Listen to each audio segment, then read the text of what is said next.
With that, I'm very happy to share with you the presentation, Achieving Maximum Performance with AMD EPYC, and we have invited Jabir Hasbeston from the AMD EPYC HPC team lead role to come present to us today. AMD is a great partner of Google Cloud.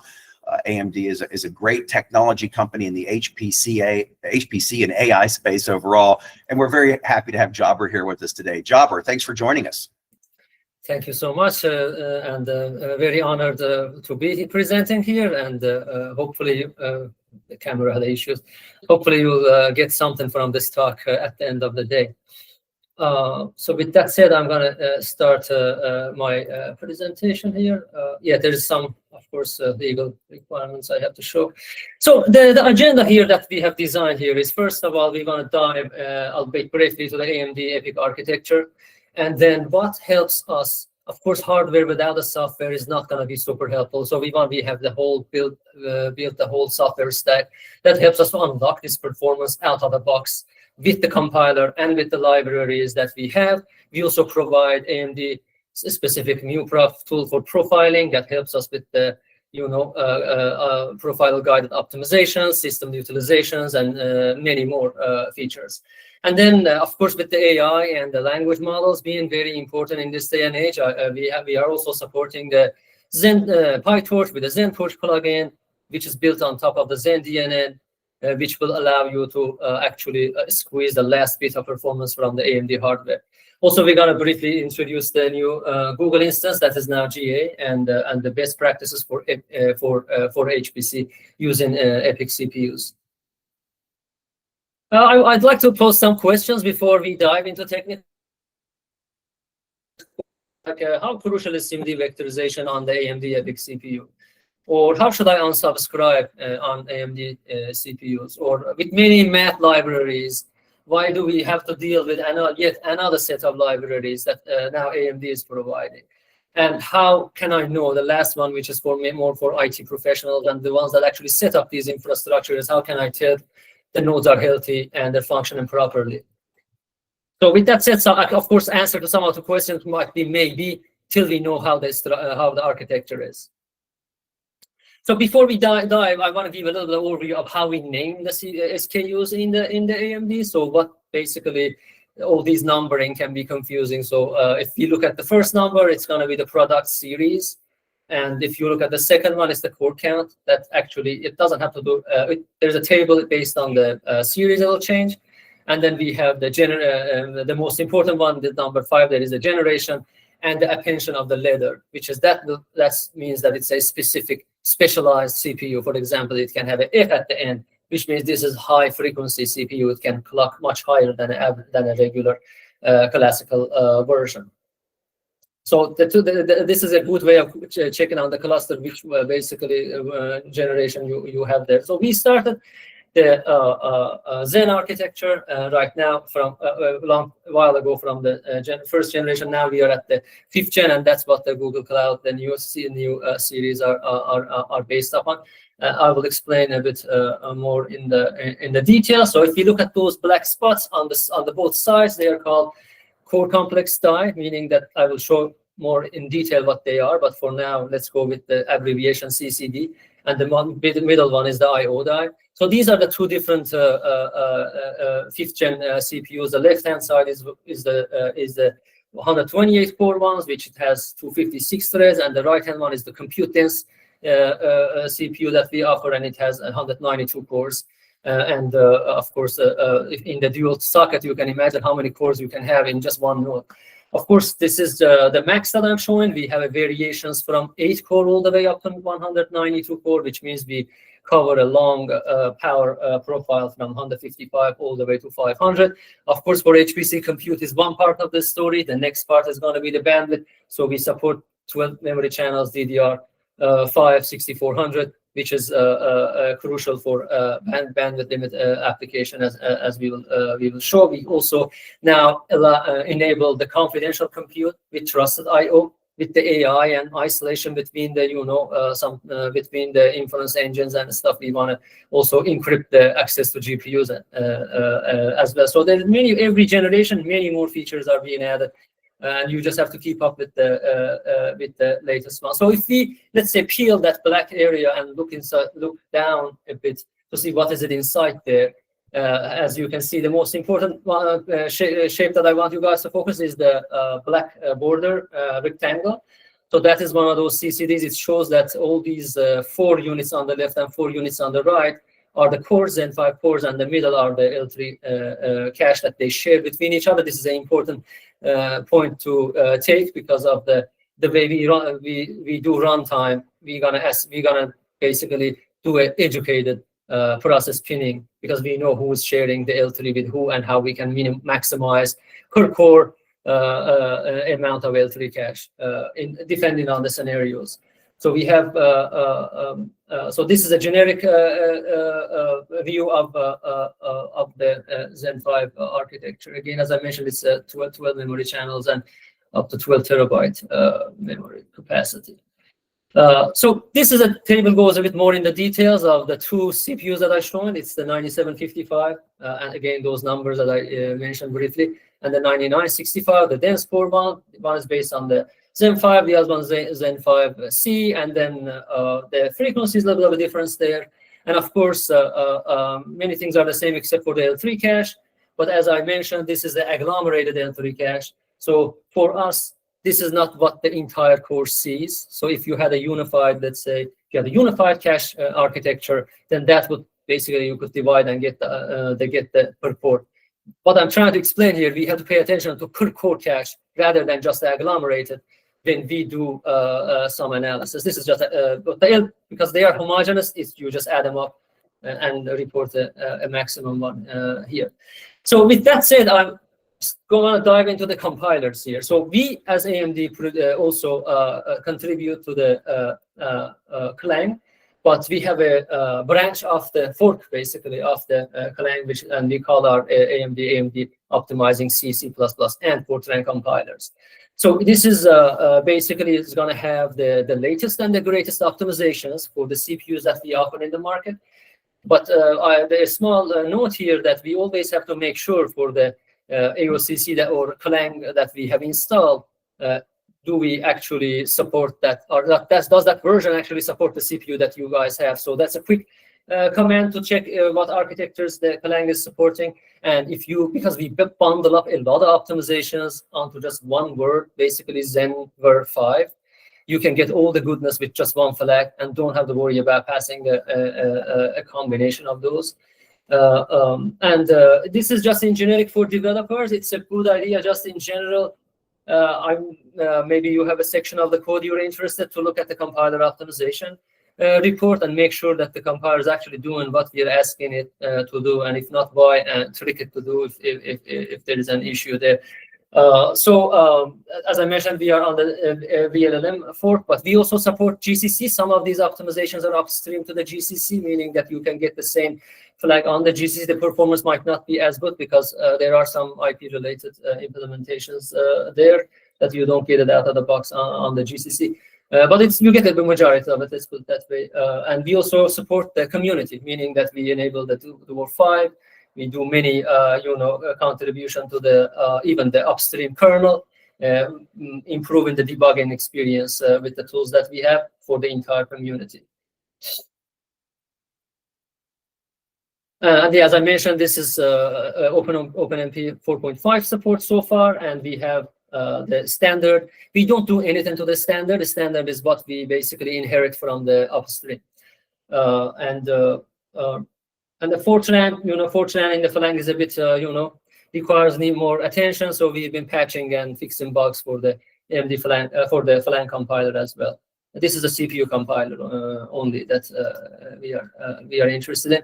Here I briefly mentioned these are the common optimizations that we have already implemented. There are many more, but if you're interested, you can actually see what is happening and why we are getting these. There is a significant amount of work that goes into the compilers, and I highly recommend people to for the EPYC use the latest and the greatest that we publish.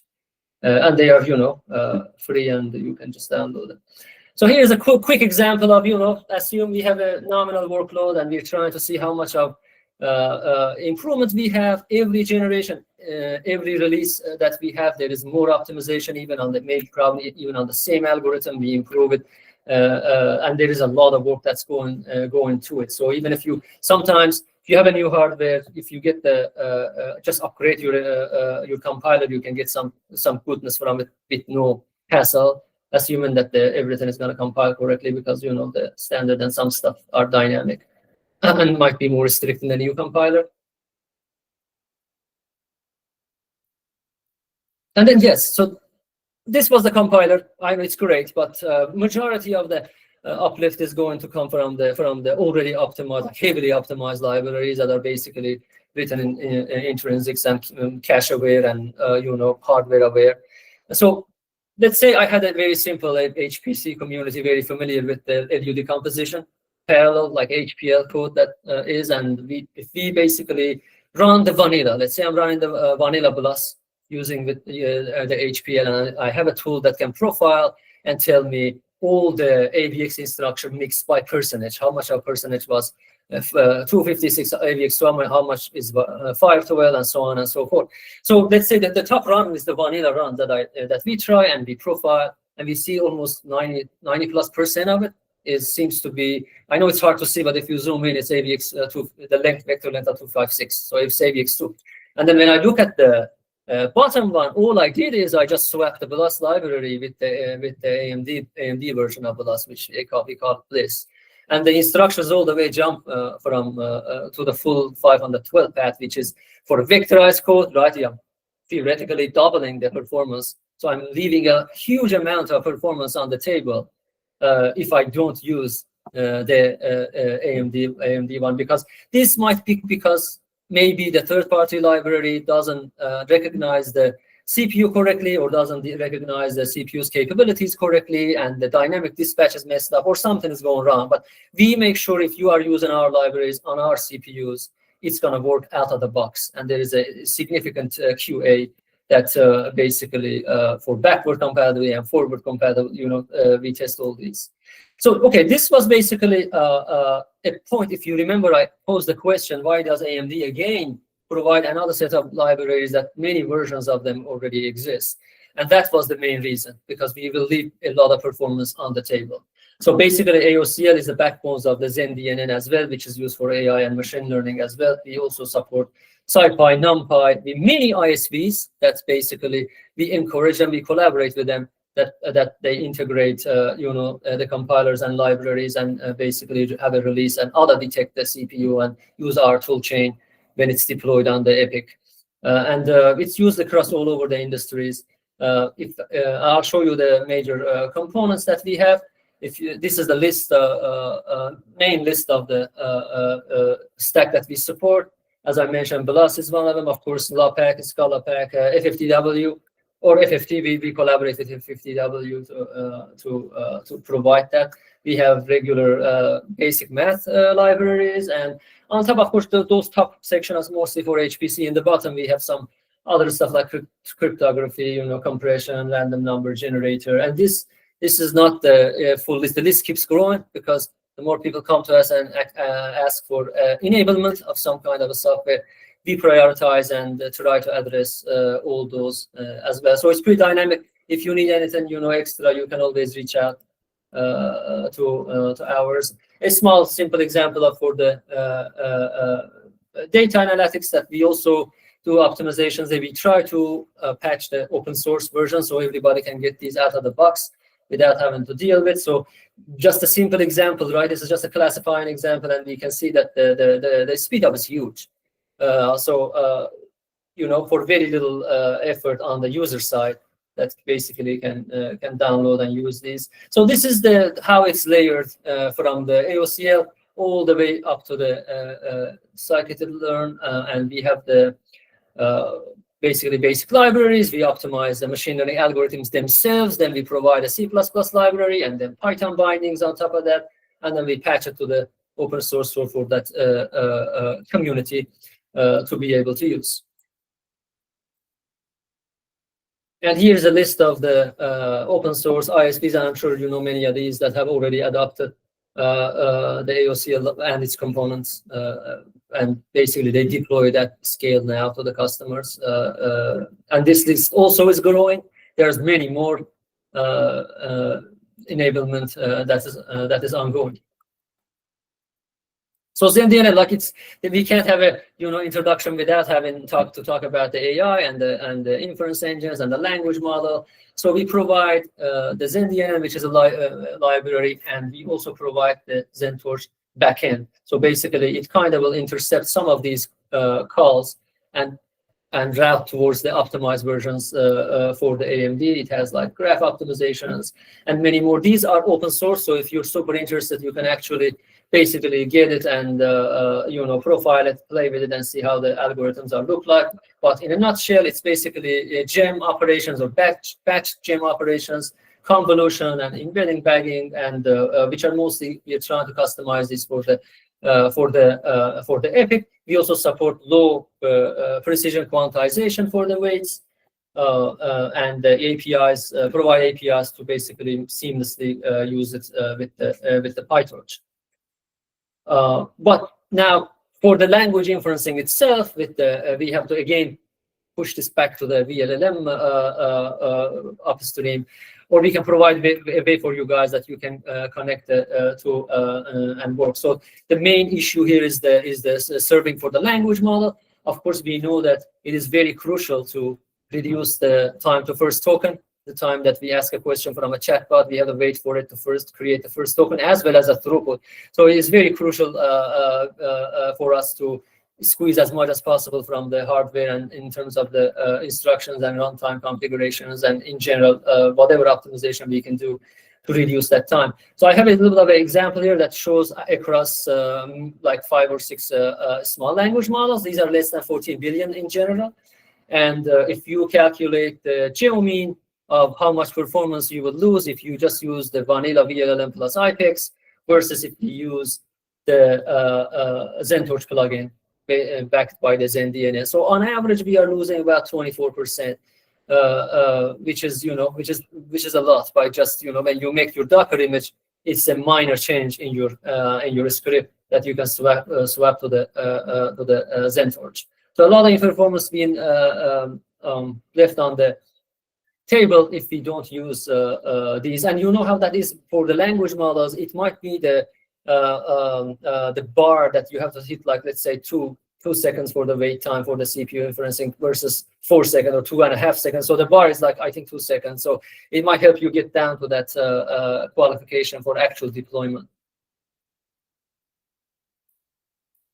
And profilers. Profiler is a very big part of HPC and the software development, but I'm going to, before diving in, of course, AMD provides a profiler, as I mentioned, but before we dive into this, I want to also bring back introduce the Roofline model. This is one of the quick and dirty way of understanding what the application performance is, how much application has potential to be improved, given the behavior of it. So it's a very simple concept. If you look at this, it was introduced by the paper that I'm referencing there, Patterson et al. You can always check and read the details, but I simplified it with the graph. Basically, it's saying the amount of throughput I can create by a hardware is basically either confined by the compute power of the processing element, whatever it might be. In this case, it's a CPU, or at the rate that we can pipe this information for the CPU or data to the CPU to crunch on it.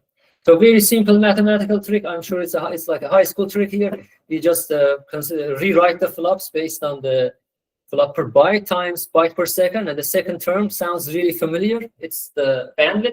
And the first one they just gave a new name for it, which is called AI also. It's called arithmetic intensity. Basically, how much computation we do per byte of the fetched memory that we fetch from the memory.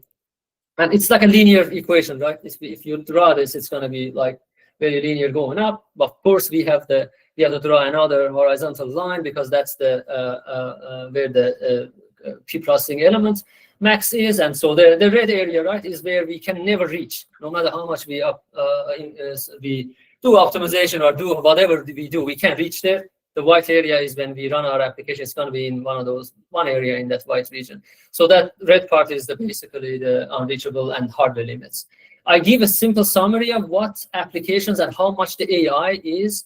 So if you look at for sparse matrix vector multiplications, we know that we can't do too much. We don't have too much compute as compared to bringing data, especially with like a CFD type application. So the flux per byte is pretty low.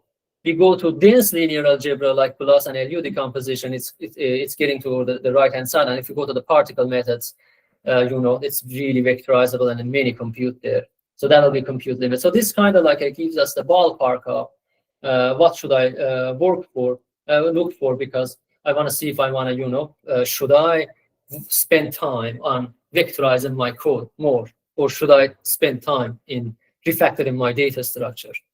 So it's a very nice, we use it at AMD like a compass, basically, that helps us understand an unknown app and then analyze it. It's very popular by now, I guess, in the HPC community. So now going back to the profiler tool. So we have 3 components in the AMD uProf. One of them is the command line interface. Many application developers are used to this. They get the hotspots and find out where the bottleneck is to do this, or maybe trace the OpenMPI, the communication patterns, see if there's any potential for the improvement there. And in the big scale, like leadership clusters, of course, that's where you're gonna get a lot of bang for the buck. The second one is the performance counter measurements. That's basically look at what is the counters and what's happening in the system, so it can give us a without having to worry about the app level, in the system level, what's happening there. It also helps us draw the roofline that I mentioned a few slides back. Also, we have a visual interface, that you can use, or you can create a data that imports the data, and the UI will give you a nice way of looking at it. We recently added the HTML output as well. Basically, you can, when you profile, you can drop the data to a HTML file. It's very interactive and nice to zoom in and out and see what's happening. As I mentioned, we basically want to have a coarse grain analysis first and look at the, characterize what's happening in the CPU, what's happening on the memory, what's happening in the I/O, and then look at the bottlenecks and see if there are any system level tunings that we can do. And we do in an iterative way before even touching any code, right? And the second one is the fine grain one. Down, we say, okay, we know that there has to be changes in the code, and so that we can get something out of more than this. And then we go get the hotspots, do some micro arc analysis, and then parallelism analysis, whether it be OpenMP or MPI, and then modify and see if we can get more performance out of this. And of course, all these optimization techniques that we're talking about, you still have to have in the mind what is happening in the AMD architecture, how is the cache being utilized. So the architecture should give a little bit of a understanding of how to strategize, and we don't have a one size fit all kind of approach for all applications. And here are some snapshots of the UI that I mentioned. This was I already showed the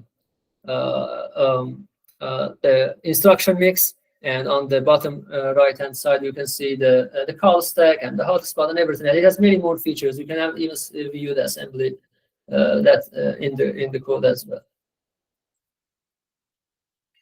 And that's the roofline. Now for the roofline, we use the AMD uProf to create this. It's going to calculate the full throughput. That's the theoretical throughput of the CPU that max it can crunch, basically. And then the right-hand side, as you see, the point for that application, which is a staggered grid incompressible flow CFD application. It falls in the bandwidth side. And the molecular dynamic one on the left-hand side, there's a small dot on close to the roof.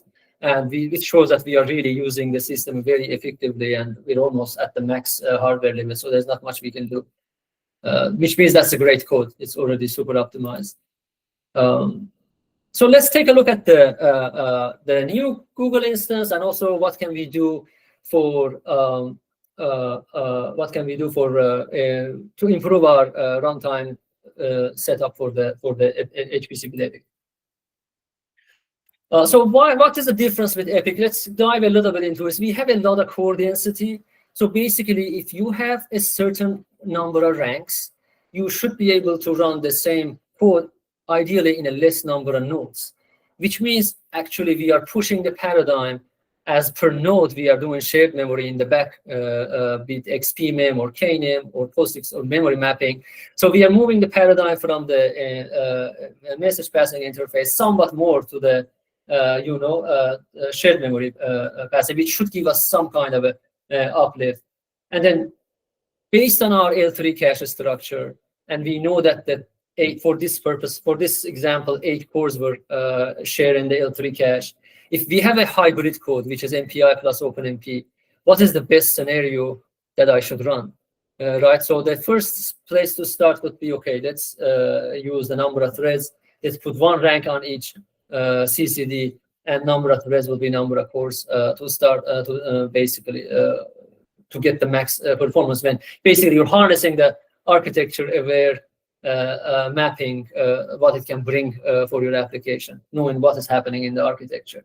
And also because EPYC chiplet design is very unique, we normally see there are many issues with using MPI libraries, no matter what implementation, by the default behavior. So we highly recommend always use explicit mapping. So if you are using SRun, try to use CPU mask, or for OpenMPI, use PPR, map by PPR, L3 cache, and stuff like that. So be explicit. That way you are in control of the mapping. Otherwise, the default behavior often is just really bad.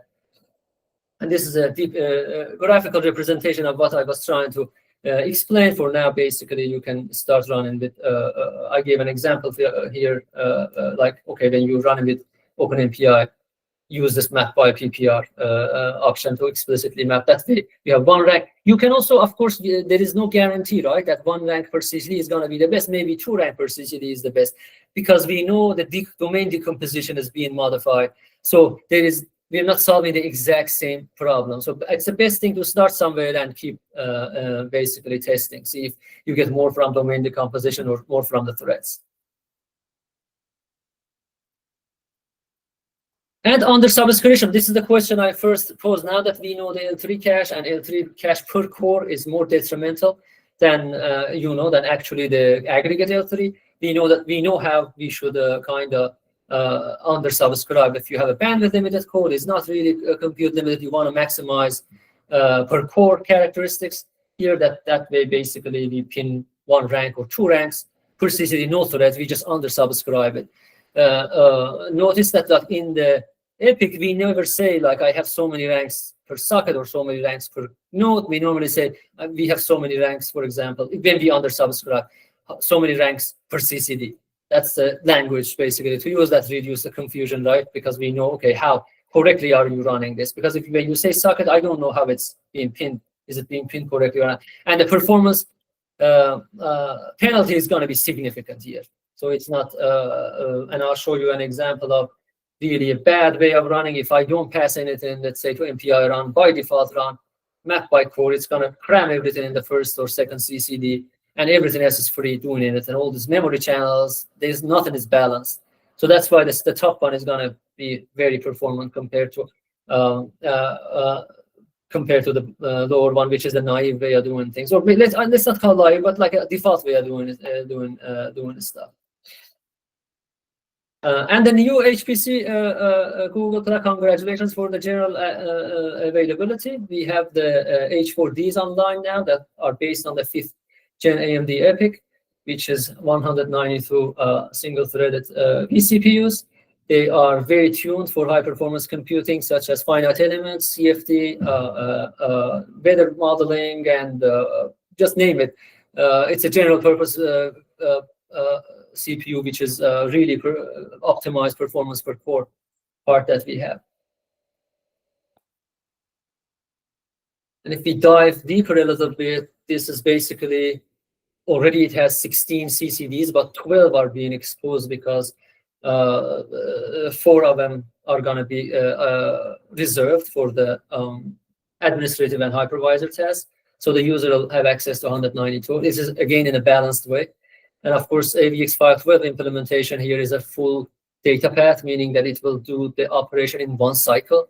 The previous generation, we had AVX512 enabled, but it was taking the 256-bit path, which was basically doing the operation in 2 cycles.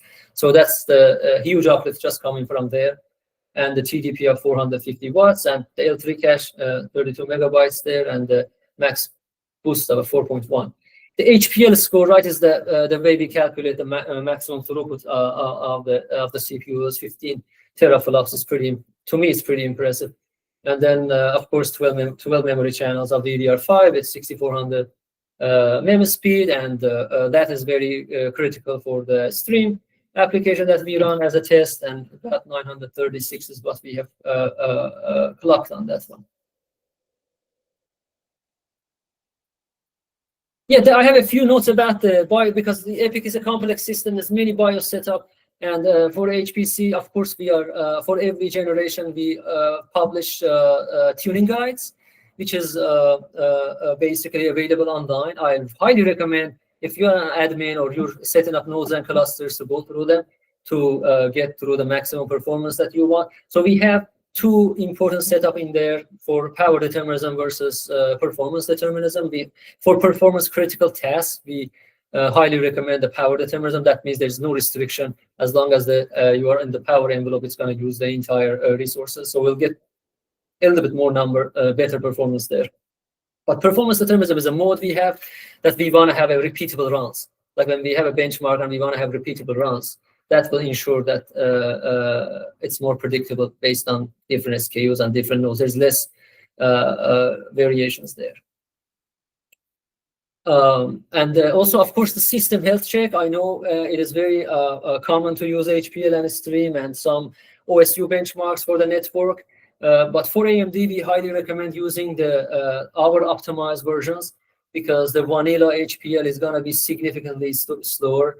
While you can use it for comparative studies, you cannot use it for the absolute to look at the absolute throughput, because it's going to be way lower than the AMD optimized version. So if you're interested to see theoretical throughput versus how much I can actually run and the HPL, we advise to use the AMD optimized HPL scores. They are very close, like 90% of the theoretical value, if I remember correctly.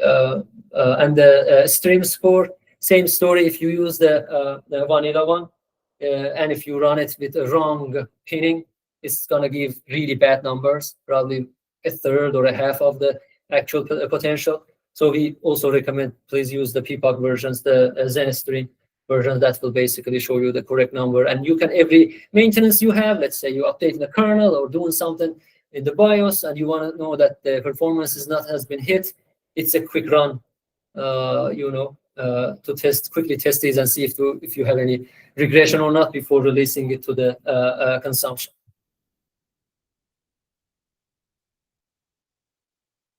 With that said, I think that will conclude my speak. Thank you for your time. All right, thank you very much. We really appreciate that, Jabber. Let's everybody give Jabber a round of applause. And Jabber will move to Q&A. And I want to remind people that you can submit questions using the 3x3 array of dots in the bottom right corner. Click on that 3x3 array, and there will be a Q&A feature there.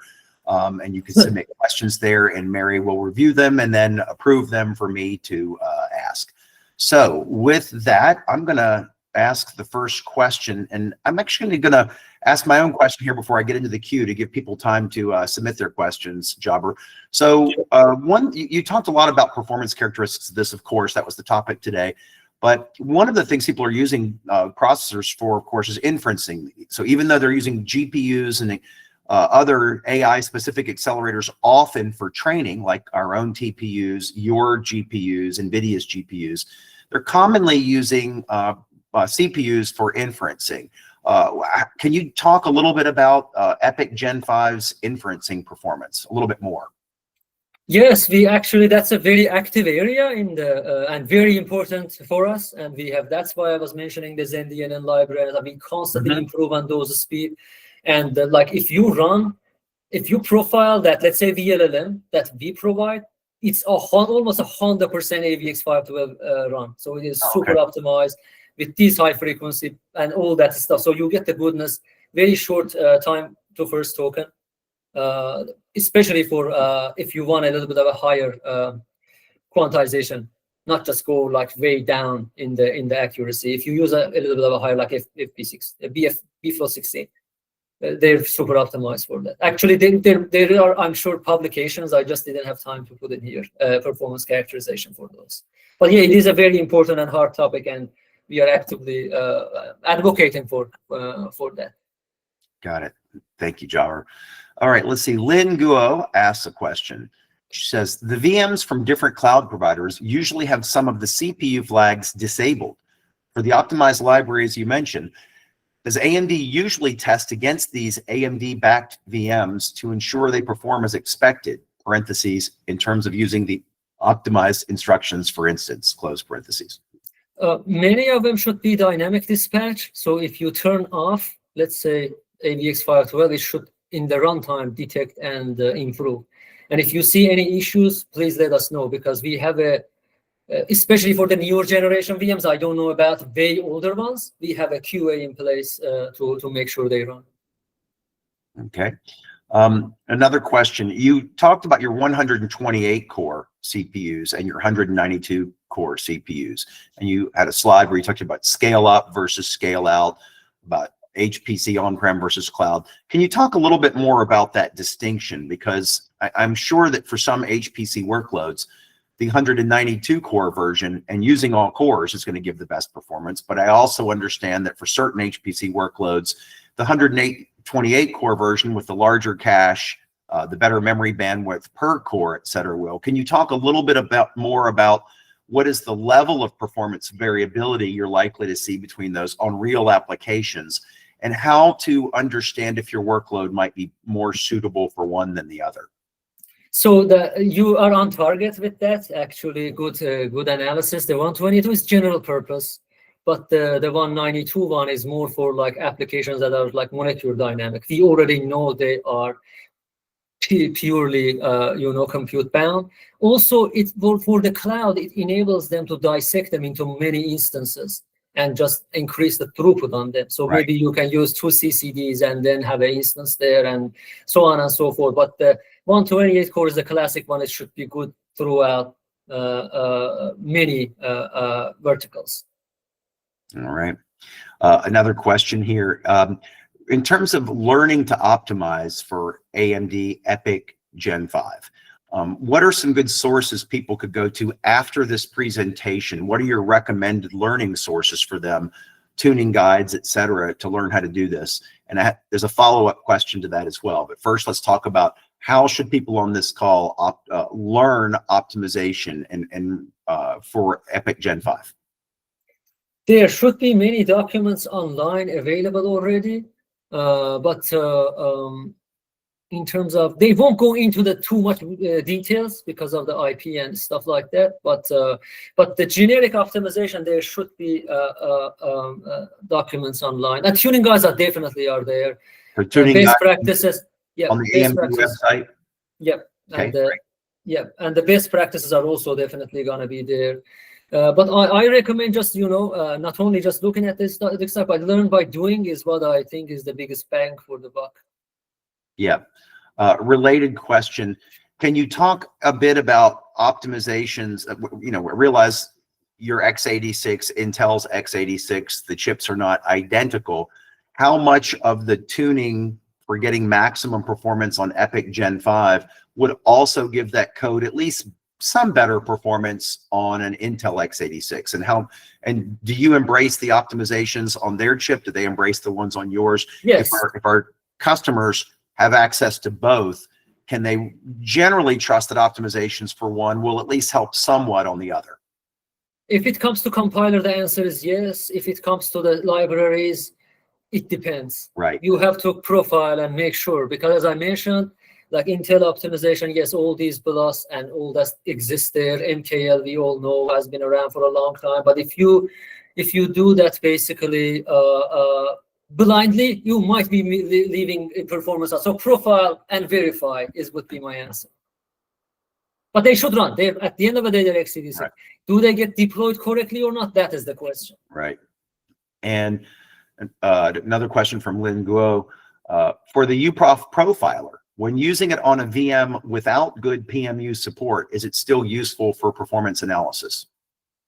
For PM, I have to get back. For the VM, I have to get back on that because I personally have not tested that on the VM because I know the permissions and what, depending on what performance metrics PCMs you're trying to access, there might be some restriction there. All right. And that is all the questions for this session, Jabber. Is there anything else you want to add as a final point before we move into our final announcements? I just want to thank you, everybody, for and thank you and for giving me the opportunity to present here on behalf of the AMD. Looking forward to more collaborations together. Oh, wait, you know what? A late question just came in, Jabber, so I'm going to ask this one. Alan Jasmine Farkas asks, I ran power performance determinism on EPYC CPUs with spec 2017 benchmarks. The conclusions were that high performance variability was present for both performance and power determinism modes, and high power variability was present in power determinism. Did these get fixed? So Alan Jasmine Farkas is saying that he got high variability when running on the spec 2017 benchmarks. Do you see more consistency in that now when you run and your team runs these benchmarks? There is one thing to keep in mind. The EPYC grew in terms of compute power so much that some of these benchmarks might be actually irrelevant. It might be a small mesh, so there is the variability. Another thing I would say, you need to clear the cache and do some cleanup operations. So you reduce the variability, and then if there's an issue, you can open us a ticket. But we run these across many ISVs and many, I'm going to say almost all famous ones at least, and we do not see that that behavior. Unless there is a runtime issue, as I mentioned, there should not be that.